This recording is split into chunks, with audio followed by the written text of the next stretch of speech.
Would you please now welcome to the stage the recipient of this year's CMAO Impact Award, Aurelia's favorite son, Gordon Lightfoot.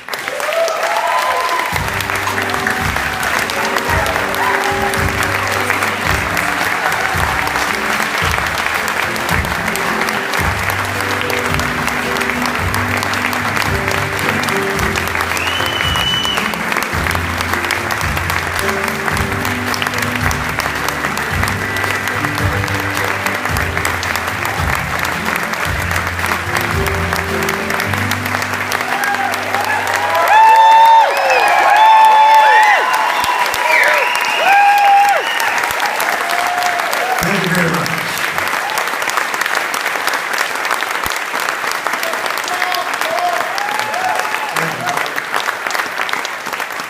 Do you have a damn script for me here?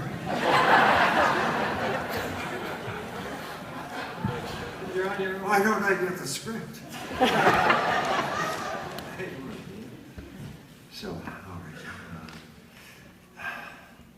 All I have to say about this is, I could really say a lot about it. I could say so much about it. Going back as far as it goes for me, because I've been in the business about 52 years, and I actually never dreamed at the age of 22 I took on a job as a square dancer on a television show. A job as a square dancer on a television show. Really, country hoedown. I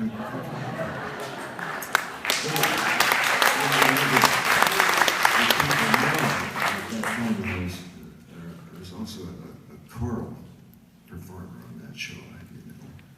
Well, have you know I was a choral performer on that show. Just a damn square dancer. But nevertheless, the folks back in Aurelia, they got a great charge of it, I'll tell you that. And he's down there, he's square dancing. Why did he go to Westlake College? You know?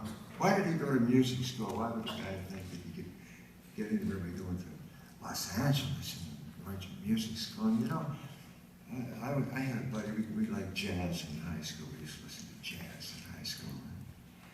And we read an ad in Downbeat magazine, the big jazz magazine at the time. Downbeat magazine, about this little school in Los Angeles. And we talked and we conned and we argued with our parents about it, and it did so damn good to us up to then. We had the piano lessons, we had started performing, and my sister was the piano player, I was the singer. We had an act. Dad took a while getting into it. We wouldn't have any parents here tonight, would we?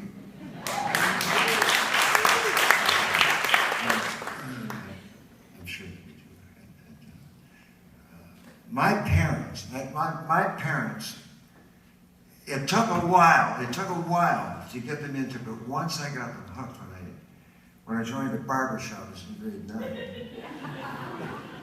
My dad was driving us all over Hell's Half Acre doing barbershop shows with the barbershop quartet, grade 9 and grade 10, but I didn't like my barbershop quartet because the tenor singer was always, the baritone was always doubling my part. And we were competing in competition to be the youngest barbershop quartet in society at that time. And the SPEB SQSA, the Society for the Preservation and Encouragement of Barbershop Quartet Singing in America. We were a part of that, too, we were. But I didn't like the quartet I was in, so I fired all the guys in that quartet at the end of grade 10, and I formed another quartet in grade 11 and grade 12. And this time, we did better in the competitions, and nobody else doubled my part. But this time, my voice had changed, and I was down in the baritone range, and I was doing baritone, and I had a tenor up on top of me. And I made sure that I didn't double him, because it's a lot easier for a baritone singer to double a tenor or a lead than it is for a lead or a tenor to double a baritone. Follow me?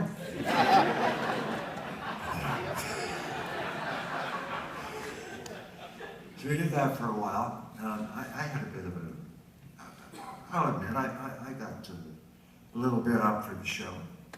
I got a little up for the show. I'll be the first to admit it. Well, we were out in Fort Bragg that night with Ramblin' Jack Elliott out there in that school in Mendocino, out among the giant redwoods out on the west coast of the United States. I remember it so well. The fire broke out. When the fire broke out, it is true. As it turned out, fortunately, there was no fire.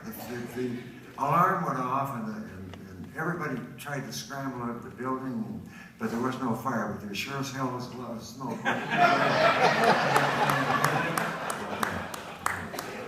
So, I've been talking to all these people backstage. I have friends here in the orchestra that I've worked with. Wendell Ferguson, for instance, has played on some of my albums, and Pee Wee Charles, his real name is Ed Ringwald. His real name is Ed Ringwald. And his stage name is Pee Wee Charles. Okay, you get it? He's a steel player. Pee Wee Charles. Great steel, and I'll tell you why, and I'll give you an example. He played the sound of the water sound in the wreck of the Edmund Fitzgerald.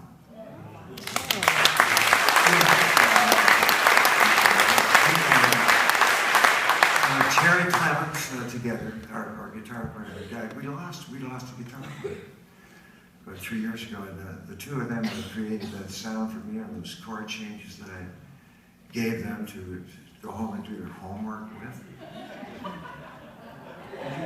Did you do your homework, Pee Wee? It sounds like you did. I was not a hard band leader, though. It was pretty easy to get along with. The quality of the talent that we hear as time goes by becomes more obvious as the years go by. And, well, I tell you, it's improved a heck of a lot in the time that I've been in this business. People ask me, is it as good now as it was then? Is it as good now, Gordon, as it was then? You ask, well, of course, it's the level of the talent, the fact that everything's in the right keys now that we have digital recording and all this sort of thing. And the tempos remain constant, and if you want to play along with your own records at home when you're practicing, you're going to be in the right key. Is that not right? I do that all the time.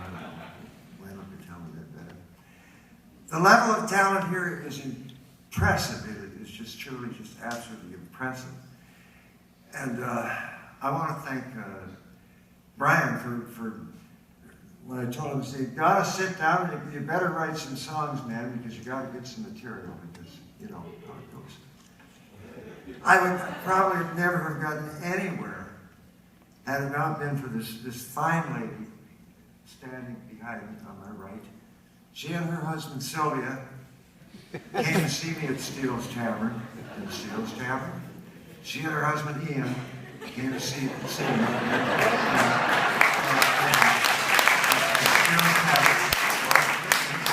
I'm a little daft here, nobody's perfect. I'm certainly not, I can tell you that much. I got the emotional trauma to prove it.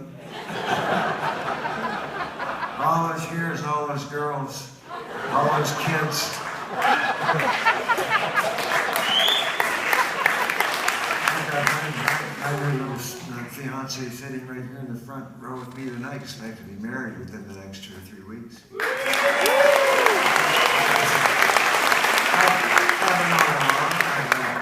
I've known her 5.5 years. 5.5 years, that's long enough. Her name's Kim Hassey. Kim Hassey. Kim. And she's not as young as she looks.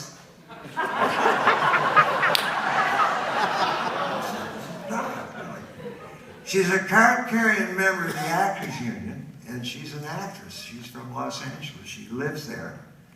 And she works in the studios, and she works doing work like what's it when the background work that they do, where they have people doing this work. She knows all about working on the set. They love her there. I don't know why she wants to leave Los Angeles to come up here and marry me, but here we are.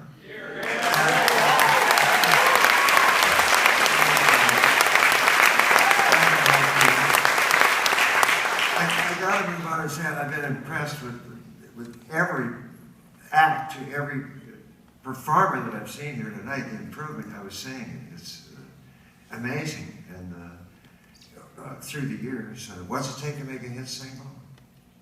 Want to know what it takes to make a hit single?